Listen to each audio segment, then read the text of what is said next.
más el oficialismo trae a este recinto un paquete de proyectos a través de los cuales tiene la intención de impulsar una reforma judicial. Una vez más, un paquete destinado a impulsar una reforma estructural, una reforma por ellos mismos anunciado, obviamente como necesaria, que apuntaría, digamos, si nos tuviéramos que atender a las buenas intenciones promulgadas, obviamente una reforma necesaria de todo el sistema judicial. Sin embargo, advertimos una vez más, como lo hicimos en el paquete anterior destinado a impulsar una reforma judicial, que esto no viene a aportar ningún tipo de solución a los problemas que sí reconocemos efectivamente tiene el funcionamiento de nuestro sistema judicial en la Argentina. También quiero decir que nos merecemos todos otro tipo de debate, nos merecemos todos otro tipo de reforma, una reforma, como dije antes, seriamente estructural, pero una reforma legitimada a partir de la construcción de los consensos necesarios para que no volvamos a tener esto que ya se ha ido naturalizando en este Congreso, que son reformas estructurales importantes, se viene haciendo nada menos que con la sanción de códigos, los códigos o las leyes de la mitad del Congreso. Me da la impresión que una vez más, y que como parte de una práctica recurrente, el oficialismo ha decidido tener leyes con la mitad del Congreso, y eso, insisto, no es bueno, le quita legitimidad al resultado y al producto de lo que se trabaja. Yo creo que nosotros necesitamos además una reforma no solo basada en consenso, sino una reforma que nos permita utilizar en el buen sentido los buenos recursos, las buenas personas, las mejores personas con que hoy cuenta la justicia, e incorporar el resto, digamos, lo que haga falta, a través de verdaderos concursos donde no exista ningún tipo de duda ni de sospecha respecto a prejuicios ideológicos o la posibilidad de maniobras que pongan justamente en duda la transparencia que deberían tener esos procesos. Esta reforma no debería ser impuesta a través de un mecanismo abrupto, inconsulto, porque lo que va a generar es un grave daño al funcionamiento del servicio de justicia y, por lo tanto, a la ciudadanía en su conjunto. Es más, me animaría a decir que va a poner en tela de juicio a los propios funcionarios que sean designados a partir de esta reforma, aun cuando muchos de esos funcionarios puedan ser probos e independientes, pero van a quedar bajo este paraguas de una reforma mala vida. La justicia debe de manera independiente y con un alto nivel de profesionalismo siempre aplicar la Constitución y las leyes en forma eficiente y además bajo dos grandes pilares: la igualdad para todas las personas y obviamente la decencia. Sin embargo, lo que nosotros vemos es que pese al fuerte reclamo de la sociedad para que la justicia brinde respuestas a temas que se han vuelto tan terribles para nuestra vida cotidiana y para el funcionamiento de nuestras instituciones, como el narcotráfico, la corrupción, la violencia, los episodios de inseguridad en general, sin embargo, la forma en que se propone implementar esta reforma no va a contribuir. Una vez más, las formas terminan afectando la posibilidad del fondo, la buena intencionalidad que se proclama. Hay sin ninguna duda una intención y una maniobra que se pretende concretar con la incorporación masiva, muy fuerte, de nuevo personal no formado, me preguntaría si es personal adicto, no contaminado, dicen algunos, con la antigua justicia, y esto deja en evidencia la intención, y esto es para nosotros el argumento central de nuestra queja, la intención de generar una justicia paralela. Así como hemos advertido en los últimos años sobre la existencia de una diplomacia paralela, que ha afectado seriamente el funcionamiento de las instituciones, la credibilidad pública de nuestras instituciones hacia adentro y hacia afuera de la Argentina, no hay ninguna duda que la existencia, la posibilidad de una existencia de una justicia paralela no es neutro. Estas cuestiones se terminan pagando. Los costos que se pagan tienen que ver, por supuesto, con la pérdida de previsibilidad, de credibilidad, de confiabilidad que una nación debe tener para sus ciudadanos y para el mundo también. Se habla de duplicar el personal judicial, se habla obviamente de generar una purificación ideológica atrás de esto, en contra de un permanente reclamo ciudadano de transparencia. Este proyecto lo que busca también es impulsar en la Procuración General de la Nación un poder absolutamente ilimitado, valga la redundancia, un poder absoluto ilimitado y una enorme discrecionalidad para la asignación de funcionarios, para la asignación de casos a esos funcionarios y también para la posibilidad de que estos puedan tomar decisiones sobre el archivo de otras causas. Voy a referirme a algunos de los proyectos que tenemos en cuestión sobre, en principio, el régimen orgánico del Ministerio Público. El año pasado, durante el tratamiento que se hizo también en tiempo récord de este código, sin importar, reitero, la construcción de los consensos, discutiendo en este recinto sobre, digamos, ahora el mecanismo de implementación, nosotros reiteramos aquello que dejamos en claro como posición en aquel momento, que estamos, primero que nada, a favor de la adopción del sistema acusatorio. Esto es, sin ninguna duda, una deuda histórica de nuestro sistema de justicia federal, reemplazar el sistema inquisitivo para incorporar el modelo que exige la Constitución y los pactos internacionales de derechos humanos. En ese sentido, hemos presentado antes de ahora cantidades de proyectos, hemos reclamado en muchas oportunidades que esto se hiciera y, sin embargo, esto se ha venido postergando a contramano de los avances que se hicieron en muchas de las provincias. Sin embargo, creo que hay que desmistificar algunas cuestiones, porque ningún sistema es puro en sí mismo, sino que en realidad la clave para el resultado que se pretende obtener es la implementación. Cuando hablamos de implementación, volvemos a hablar de formas, de prácticas, de propósitos que inspiran la reforma y por eso podemos apreciarlo mirando las experiencias de las distintas jurisdicciones provinciales.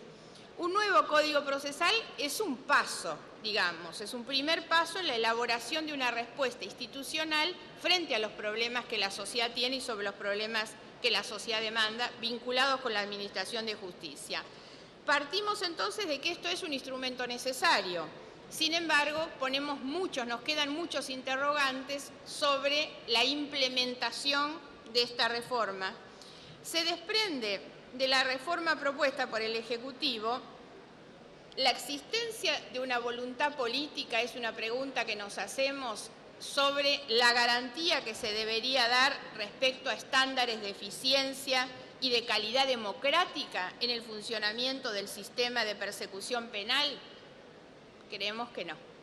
Creemos que de ninguna manera esa garantía existe, porque, entre otras cosas, para eso debería ser necesario debatir una reforma que estuviera exenta de cualquier tipo de interés coyuntural y que respondiera, obviamente, a un propósito para establecer a través de esto una verdadera política de Estado, para lo cual siempre se necesita de la legitimidad del consenso.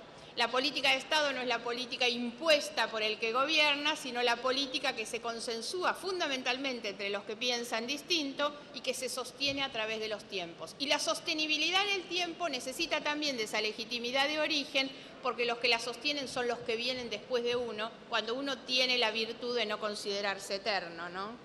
El paquete de proyectos no puede ser evaluado si no es integralmente como parte de un modelo de sobredimensionamiento de la Procuración del Ministerio Público y en particular de la Procuración General de la Nación.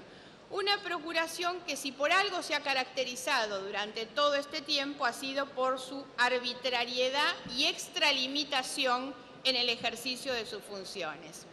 Recuerdo que hace muy pocos días la Comisión de Juicio Político de esta Cámara, en el mismo acto en que decidiera abrir un proceso de investigación sobre la salud física y mental de un juez de la Corte, decidió archivar de un plumazo nada menos que los pedidos de juicio político existentes y múltiples sobre el vicepresidente de la Nación, varias veces procesado, entre otros delitos por corrupción, y en el mismo acto también mandó al archivo varios pedidos de juicio político contra la Procuradora, justamente por este ejercicio abusivo en sus funciones, entre otras cosas por la manipulación de los concursos, por haber dictado ella misma, ampliando sus propias facultades, el reglamento para esos concursos, designándose presidenta, anulando, por ejemplo, la designación por sorteo de los evaluadores. Bueno, una cantidad de irregularidades. Todos conocemos además la convalidación que se ha hecho para que un fiscal citado por un juez a prestar declaración no concurriera, por ejemplo.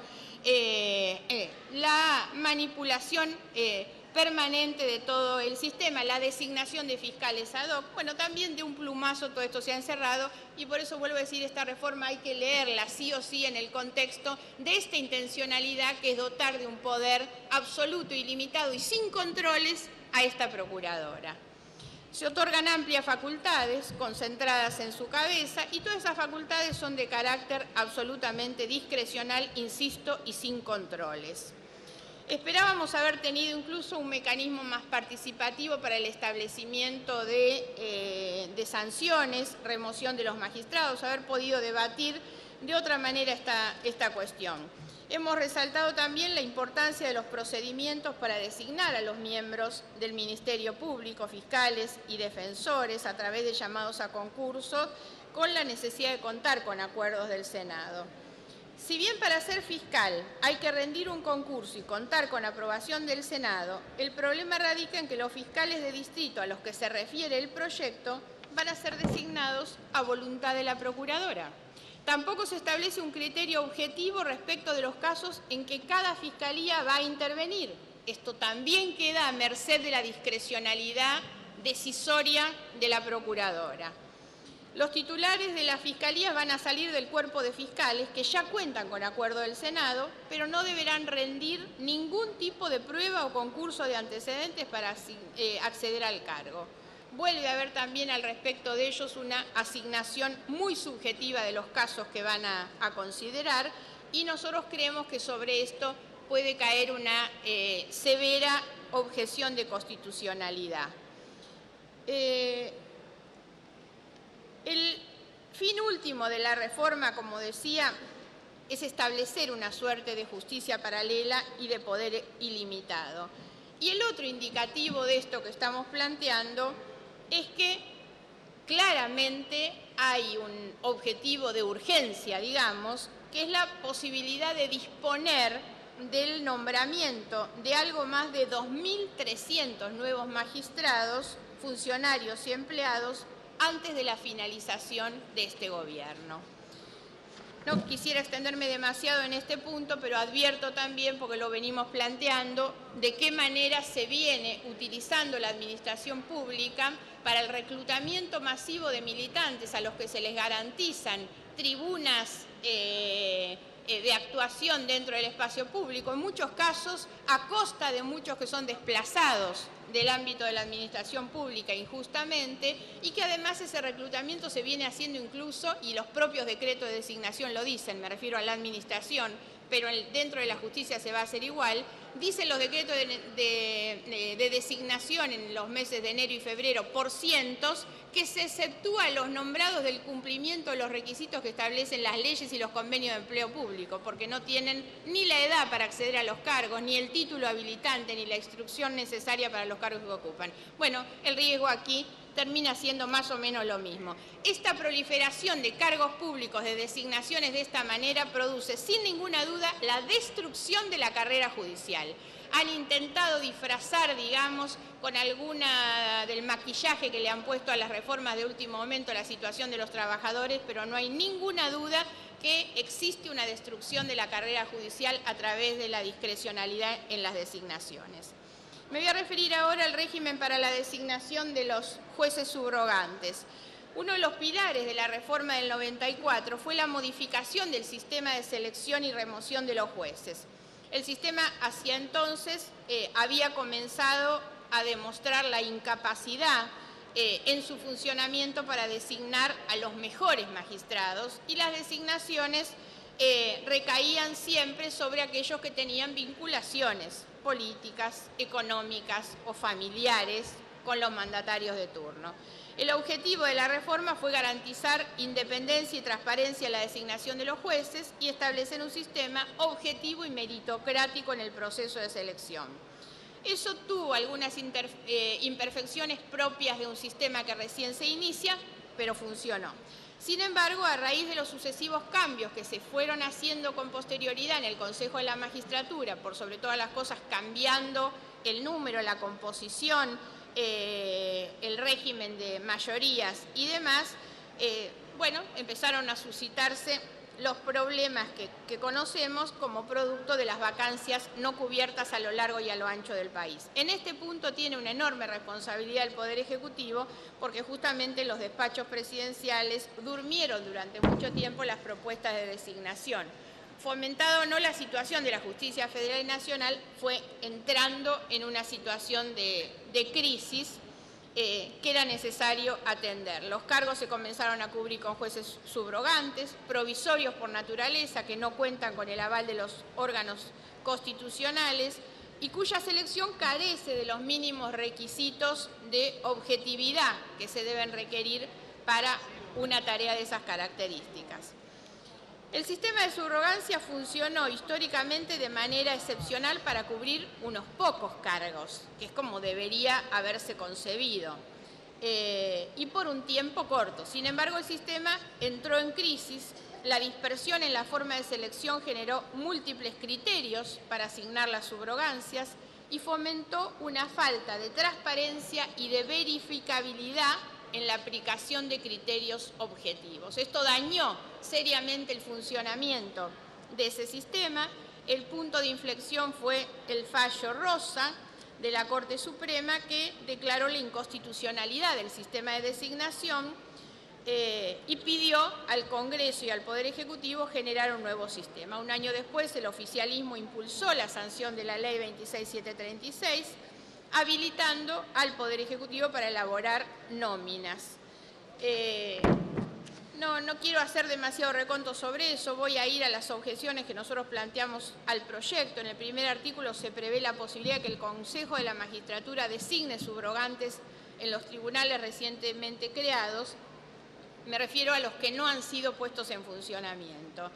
Este sería el caso de las cámaras de casación, que fueron recientemente creadas por este Congreso por la Ley 26853 para los fueros contencioso, administrativo, civil y comercial, del trabajo y de la seguridad.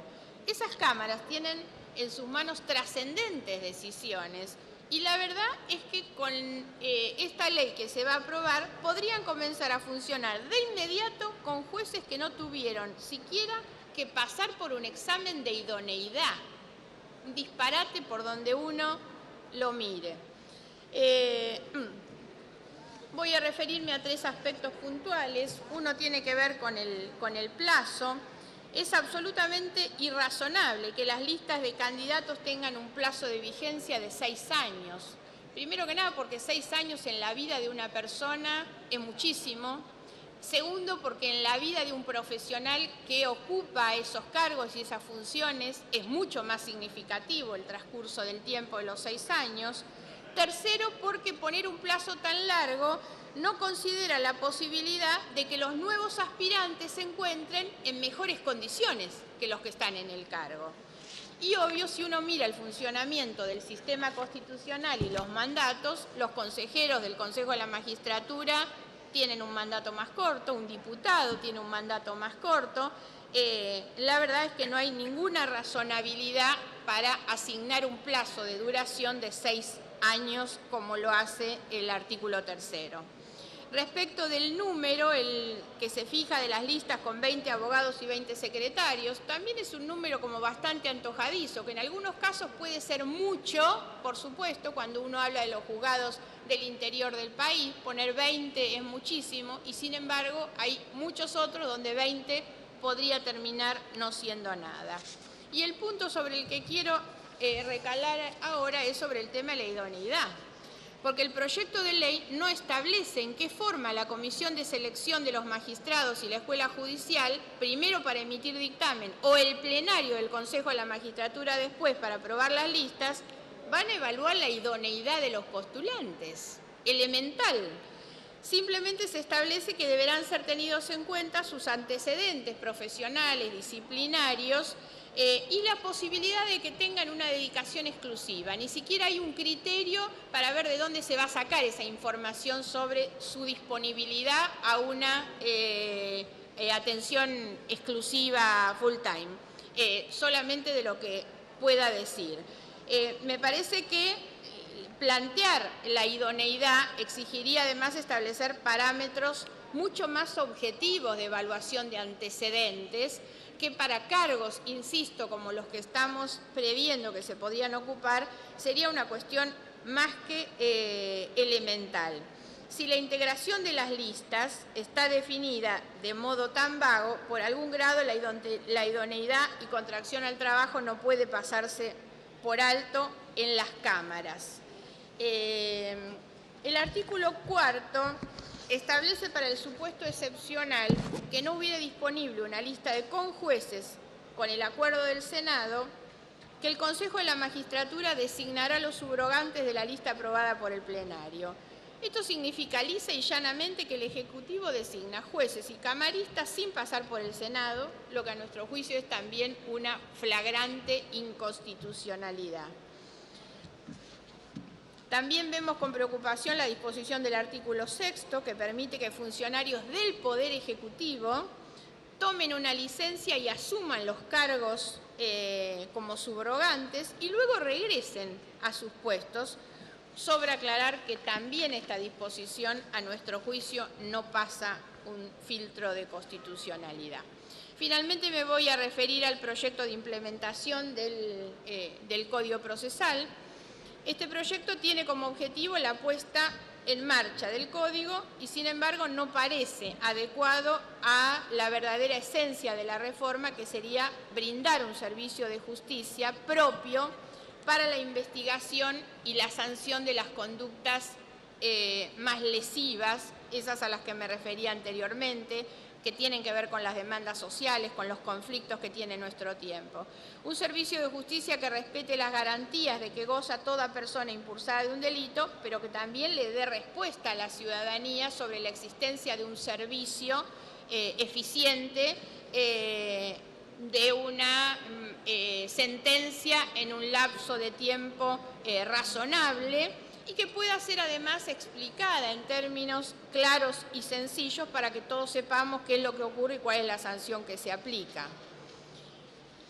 Una justicia, como reclamó la diputada Conti, para controlar y sancionar a los poderosos que cometen delitos. Le digo la verdad, este es el gran sueño, la gran utopía de muchos de nosotros, en algún momento que la Argentina pueda tener una justicia donde los poderosos que cometen delitos, muchos de los cuales transitan entre el Puerto Madero y la Casa de Gobierno, entre el Puerto Madero y el Congreso de la Nación, que algunos de esos puedan efectivamente pagar ante la justicia por los delitos que cometen en el abuso de ese ejercicio de poder. Una ley de implementación que no permite lograr esos objetivos, que lo que ha hecho en definitiva es pretender dejar conformes a todos, pero no producir la reforma que nuestro sistema y nuestra sociedad necesita. Cuando la ciudadanía discute la falta de seriedad de los procesos de investigación, aún en los delitos más conmocionantes, y discute la duración de los procesos, en definitiva lo que nos está reclamando es seriedad en las reformas. Si algo nos falta hoy en este tipo de deliberaciones, en las formas, insisto, afectando el fondo, es la seriedad, la profesionalización en el servicio de justicia y en aquellos que tenemos hoy a nuestro cargo el debate sobre cómo implementar un mejor servicio, y termina siendo simplemente un parche, un nuevo emparchamiento de los modelos que tenemos, sobre los cuales la reforma no va a terminar incidiendo positivamente. Creíamos también, como se ha dicho, que esta era una muy buena oportunidad para discutir el juicio por jurados en esta Cámara. No fueron discutidos pese a la cantidad de proyectos que hay, son muchos los proyectos, todos los bloques tienen proyectos, sin embargo parece que este tipo de cuestiones no tienen cabida en la voluntad política, tal vez de la presidenta, que es a la que responde el funcionamiento del bloque mayoritario en esta Cámara, y es realmente una lástima que volvamos a desperdiciar una oportunidad para hacerlo. Sobre todo, nosotros veníamos impulsando la necesidad del juicio por jurados, especialmente de manera particular para los delitos cometidos por los funcionarios públicos, porque es tal vez hasta una necesidad que los funcionarios sepamos todos que debemos antes que nadie estar sometidos a ese juicio público de los jurados populares, digamos.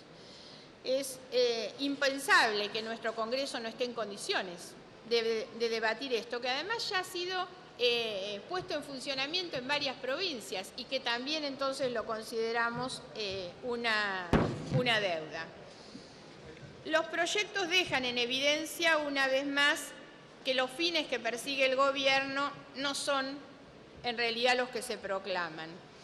Creo que además se han intentado algunos cambios de último momento, que son cambios que demuestran una mera cosmética sobre el proyecto, postergar la implementación a marzo del 2016, septiembre era por supuesto inviable, tomar a la Ciudad de Buenos Aires como un distrito único, eliminando también esa idea de la división de las cuadrículas tan ridícula sobre la que se había trabajado y que además era también susceptible de un planteo de constitucionalidad, que la Comisión de Implementación y Seguimiento continúe en el ámbito parlamentario, preservar los derechos de los trabajadores, cuestiones básicas, elementales, pero ningún avance, digamos, notable.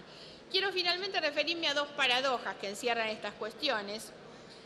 La primera, creo que fue planteada también por algunos colegas, tiene que ver con una justicia federal que es sin ninguna duda el foco de los cuestionamientos que hoy existen sobre el funcionamiento de nuestro sistema general de justicia, que queda fuera de la reforma.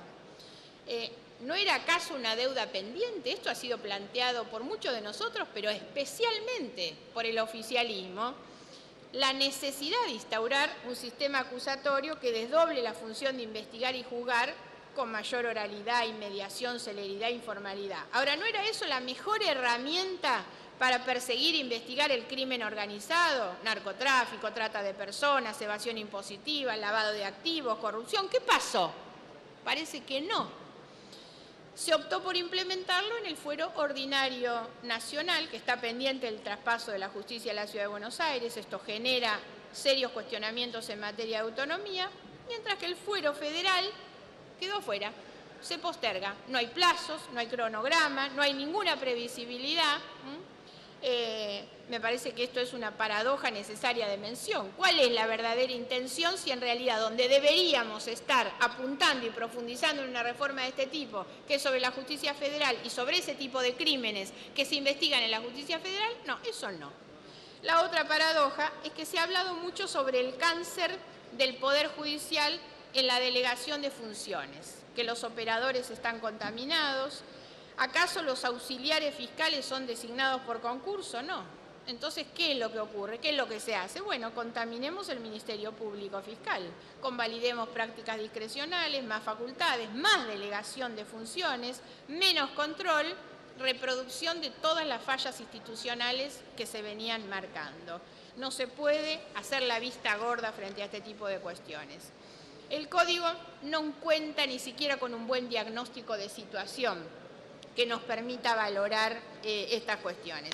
La democracia argentina está sacudida por una alta concentración de poder, por una fuerte tendencia al abuso de poder. Y esto reclama el funcionamiento de una justicia y en particular de un Ministerio Público Fiscal que debería prestigiarse por su independencia y su imparcialidad. Sin embargo, vamos en el camino distinto. Y esto tiene que ver con que el oficialismo quiere reglas e instituciones propias. No cree sinceramente en una justicia independiente, cree en una justicia militante. Es una cuestión de concepción y esa es la razón de ser de la búsqueda de una justicia paralela.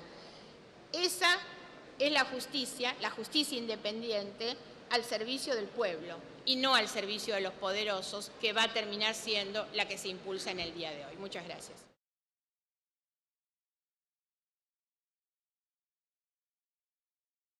Utilizar en el buen sentido los buenos recursos, las buenas personas, las mejores personas con que hoy cuenta la justicia, e incorporar el resto, digamos, lo que haga falta, a través de verdaderos concursos donde no exista ningún tipo de duda ni de sospecha respecto a prejuicios ideológicos o la posibilidad de maniobras que pongan justamente en duda la transparencia que deberían tener esos procesos. Esta reforma no debería ser impuesta a través de un mecanismo abrupto, inconsulto, porque lo que va a generar es un grave daño al funcionamiento.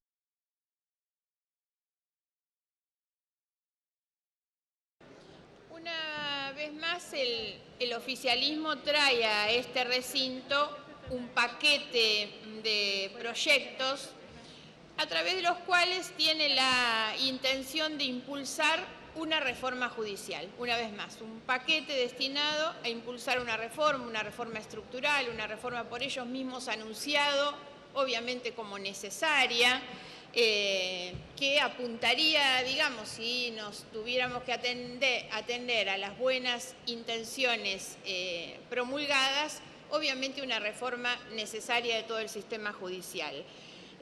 Sin embargo, advertimos una vez más, como lo hicimos en el paquete anterior destinado a impulsar una reforma judicial, que esto no viene a aportar ningún tipo de solución a los problemas que sí reconocemos efectivamente tiene el funcionamiento de nuestro sistema judicial en la Argentina. También quiero decir que nos merecemos todos otro tipo de debate, nos merecemos todos otro tipo de reforma, una reforma, como dije antes, seriamente estructural, pero una reforma legitimada a partir de la construcción de los consensos necesarios para que no volvamos a tener esto que ya se ha ido naturalizando en este Congreso, que son reformas estructurales importantes, se viene haciendo nada menos que con la sanción de códigos, los códigos o las leyes de la mitad del Congreso. Me da la impresión que una vez más, y que como parte de una práctica recurrente, el oficialismo ha decidido tener leyes con la mitad del Congreso, y eso, insisto, no es bueno, le quita legitimidad al resultado y al producto de lo que se trabaja.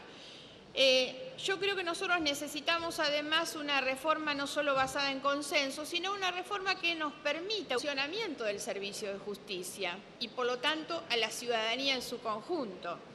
Es más, me animaría a decir que va a poner en tela de juicio a los propios funcionarios que sean designados a partir de esta reforma, aun cuando muchos de esos funcionarios puedan ser probos e independientes, pero van a quedar bajo este paraguas de una reforma mala vida.